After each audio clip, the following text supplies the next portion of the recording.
আসসালামু আলাইকুম, আমি ফারজানা। কেমন আছেন আপনারা সবাই? আশা করি সবাই সুস্থ এবং ভালো আছেন। গোধূলি রঙের আরও একটি ব্লগে আপনাদের অনেক অনেক স্বাগত। সকালবেলা আজকে এখান থেকেই ব্লগ শুরু করলাম। আজকে রান্নার কাজে চলে এসেছি। এই দেখুন, এঁচড়গুলো আজকে কেটে ভালো করে প্রেশার কুকারে সেদ্ধ করে নিয়েছি। আর সেদ্ধ করার পর সেই এঁচড়টাই আবার ভালো করে তেল দিয়ে ভেজে নেব, নাহলে এঁচড়গুলো কেমন খোলা খোলা হয়ে যায় আর একটু কেমন যেন টক টক খেতে লাগছে এখন এঁচড়গুলো। ওই জন্য ভালো করে ভেজে নেব। এই দেখুন, ভাজার পরে এঁচড়টা ঠিক এইরকম কালার হয়ে যাচ্ছে। এই কালারটা হয়ে যাচ্ছে, এঁচড়টা পুরো মাংসের মতো খেতে লাগবে। এঁচড় যখন ভাজা হয়ে যায় এরকমই লাগে।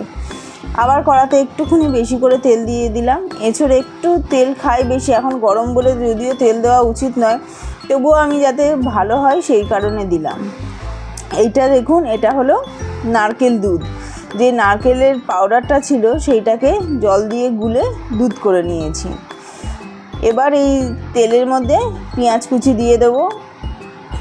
ভালো করে পেঁয়াজ কুচিগুলো এবার নেড়ে ভেজে নেব। এতে অল্প একটু নুন দিয়ে দেব, দিয়ে এটা নাড়তে থাকবো। আপনারা কিভাবে এঁচড় রান্না করেন জানি না, আমি তো এইভাবেই রান্না করি। এঁচড়ে কিছু না দিলে কিন্তু শুধু এঁচড় রান্না করলে আমার খুব একটা ভালো লাগে না। এই দেখুন, এবার একটু ঢাকা দিয়ে দিলাম। আর এদিকে প্রেশার কুকারে পটল সেদ্ধ করতে দিয়েছিলাম, সেগুলো একটু বার করে নিলাম।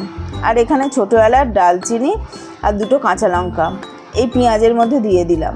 পেঁয়াজটা অনেকটা হয়ে গেছে, একটা তেজপাতা কেটেও দিয়ে দিলাম। পেঁয়াজটা মোটামুটি এরকম ব্রাউনিশ কালার হয়ে যাবে। এবার তার মধ্যে মশলাপাতিগুলো দিয়ে দেব। প্রথমে হলুদ দেব, লঙ্কা গুঁড়ো দেব, জিরে গুঁড়ো দেব, আর একটু ধনে গুঁড়ো দেবো। মশলা বলতে এই মশলাই যায় ম্যাক্সিমাম তরকারিতে। একটু দেব আদা বাটা, আদা আর লঙ্কা একসাথে বেটে রেখেছি, আর একটু দেব রসুন বাটা। এবার এটা ভালো করে কষিয়ে নেব। কষানোর সময় যদি খুব শুকনো মনে হয় তাহলে অল্প একটু জল দিতে পারেন, কিন্তু এই রান্নাটাতে আমি জল দেব না। এটাতে যখন শুকনো হয়ে যাবে তখন এই জলের বদলে এই দুধটা দেব। দেখবেন খেতে কিন্তু খুব সুন্দর হয়। অনেকটা আমরা চিংড়ি মাছের মালাইকারি যেভাবে করি সেরকম একটু খেতে লাগে। দেখুন, অনেকটা গ্রেভি হয়ে গেছে। এটাকে আবার কিছুক্ষণ ঢেকে রাখবো। ঢেকে রেখে মশলাটাকে কষতে দেব। মশলাটা কিছুক্ষণ পর কষা হয়ে গেলে খোলার পর ঠিক এরকম হয়ে যাচ্ছে। এতে এঁচড় ভাজাগুলো দিয়ে দেবো, দিয়ে আবার একটু ভালো করে কষিয়ে নেব। কষিয়ে নিয়ে ওই নারকেল দুধটাই অল্প অল্প করে দেব। যতটা সুন্দর করে কষানো হবে এটা খেতে কিন্তু ততটা সুন্দর লাগবে। এটা রান্নাটা সম্পূর্ণ কষানোর উপর নির্ভর করে। এই দেখুন, দুধ অল্প করে একটু প্রথমে দিলাম, দিয়ে আবার কিছুটা কষিয়ে নিলাম। এতে কিন্তু জল একদমই দেওয়া যাবে না। জল দিলে কিন্তু রান্নাটা কেমন একটু ফ্যাকাশে মতন হয়ে যায়, খাওয়ার টেস্টটাও অতটা আসে না। এটা ভালো করে কষিয়ে নিচ্ছি। কষানোর সাথে সাথে যতবার শুকনো হয়ে যাবে ততবার ওই নারকেলের দুধটাই দেওয়া যাবে, এবং এতে আর চিনি বা অন্য কিছু দিতে লাগবে না, কেননা নারকেল দুধেই যে মিষ্টি আছে তাতে হয়ে যাবে। ব্যাস, এটা এবার ঢাকা দিয়ে দিলাম। ঢাকা দেওয়ার পর যখন খুলবো দেখবেন নারকেল দুধটা দিয়ে দিয়েছিলাম ঠিক এরকম হয়ে যাচ্ছে।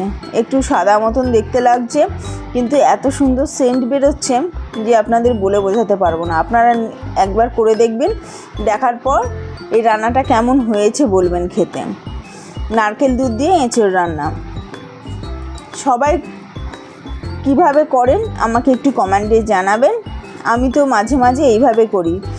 আবার চিংড়ি মাছ দিয়ে করলে আরমানের একটু অ্যালার্জির ধাত আছে, তাই এইভাবে করি। চলুন, দুপুরে খাওয়া দাওয়ার পর বিকেলে একটু বেরিয়ে পড়লাম। ওইদিকে দেখুন রামনবমীর লাইটিং হয়েছে, খুব সুন্দরভাবে লাইটিং করেছে, গান বাজনা হচ্ছে।